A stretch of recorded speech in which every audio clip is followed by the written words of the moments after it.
I'd love to talk about that because when what I see in starting writers sometimes is that they feel the question is who's the boss of the research, right? In nonfiction, the research is the boss of you. You can't change anything, and you better not. In fiction, you are the boss of the research. You can do different things with it, and you're researching something different. So sometimes people who are writing their first novel get hijacked by the research, or they feel they can't change anything, or they feel inadequate to express anything different than precisely what they've learned. The truth is that you can do different things. So in my kind of novels, I'm researching, think about it, I'm researching something that hasn't happened yet. I'm researching something that many people think is impossible. So let's use the oil book as an example, right? This is a book about a genetically engineered microorganism gets into the world's oil supply and stops it dead. So A, what genetically engineered microorganism? And B, well, how does it survive refining, which is 1,000 degrees, right? and and how did those things happen? When the book came out, when that book, Black Monday, came out, I got a call from a book club in Alaska. And they said, we are a new book club, and we just want to tell you that your book is the very first book that we are going to be recommending to our readers. And I was thrilled. I said, that's terrific. And the woman said, yeah, but you should know that the purpose of the book club is to find mistakes in novels. And uh, we're all oil employees, and we're tired of the way our industry is depicted in novels. And so the whole purpose of these readers is to find mistakes in your book. And she called me up 4 weeks later with this glum tone of voice and said we couldn't find any mistakes. So how do you research a book like that? And what I did was, first I thought, all right, what are the components in microorganisms that make it able to resist anything? And I researched the nature of existing microorganisms. I found that there was a microorganism that's used in garages to clean up oil. It eats it. Okay, let's take some of that DNA. I looked up sporulating bacteria, which create a shell around themselves to protect themselves. Let's put that in.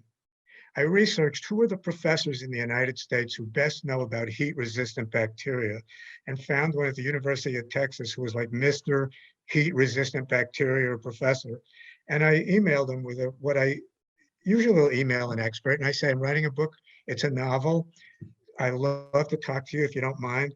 Some experts hate speculating about what they do. Some experts love speculating about what they do, and I hope you're the latter. And he was. And we had a long talk, and he told me about heat-resistant bacteria out of ocean vents and at Yellowstone Park, and they could live in temperatures as high as 230 degrees. So Ray, is 230 degrees going to get us up to 1,000?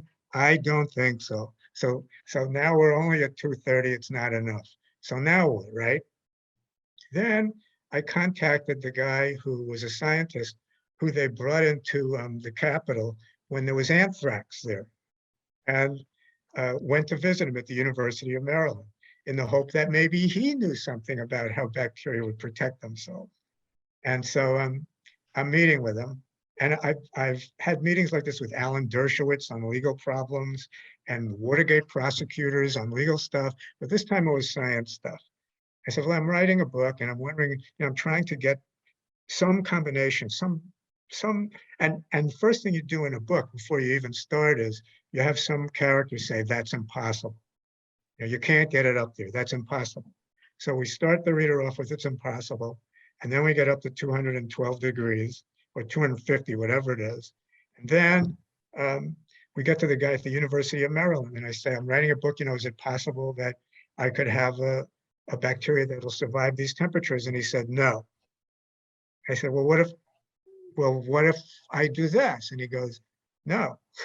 I said, well, what about that? No, no, no, no. I kept saying no. And what often happens is, you'll keep at it. And then after a while, the person will go, no, it's impossible. No, it's impossible. And then they'll pause and they'll go, well, actually, there's one. So, but this guy didn't crack and kept asking me to, why don't you write a different book? Why don't you write a book about this other subject?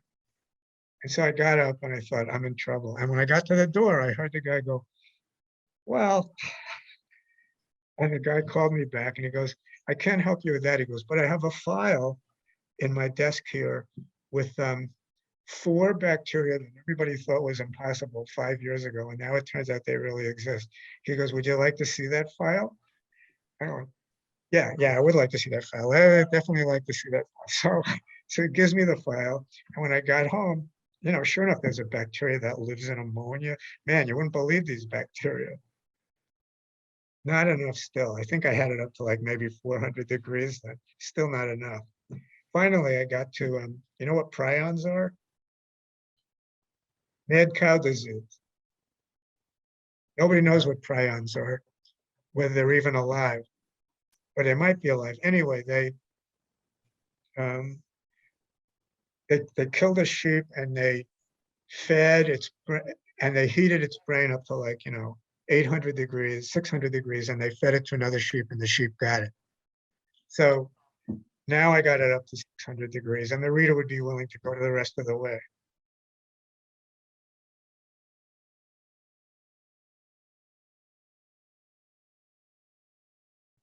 Well, there's 2 answers. The first answer is once something's in the movies, um, audiences are more willing to accept it as fact and not question it. Mm. But the other answer is the nature of the contract with the reader. You know the story. You know the story of Metamorphosis, right? All right. Gregor Samsa woke from uneasy dreams, discovered been transformed to a giant insect, right?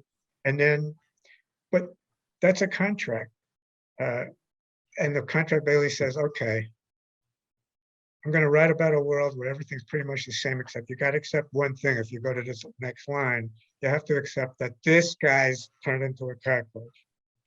And I've asked classes, well, what would you think if on page 3, the protagonist's mother turned into a horse? And everybody starts laughing. Like, why is that funny? Why is it funny if on page 3, guy turned into a cockroach on page 1? So why is it stupid if his mother turns into a horse on page 3? It's because it's not the contract.